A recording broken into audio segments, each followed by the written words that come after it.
මේ ප්‍රංශේ බොන්න පුළුවන් වතුර මේ බලන්න අද රැපෑ එකක් කරලා තියලා ආවා. මම මේ කියන්නේ ප්‍රංශේ ඊටම සෞඛ්‍ය ගැන හිතන ශරීර සෞඛ්‍ය ගැන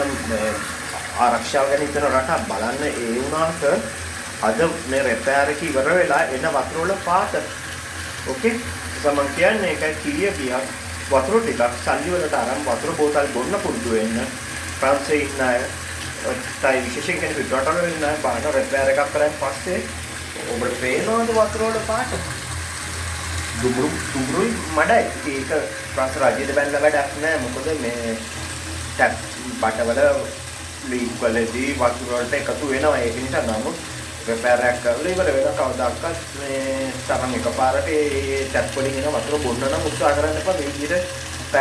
පැක් විතර අරලා තියන්න වතුර ගියක් කමක් නෑ වතුර බිලක් ආවත් වතුර වලට charge කරනවා පරිසි ඒකට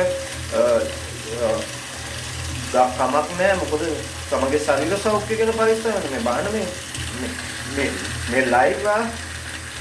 මේ රෙකෝඩඩ් මේක මුකුත් කරලා නෙමෙයි මේ ඔරිජිනල් ලා මේ වෙලාව දැන් 12යි 15ට විතර ඇති අද දවසේ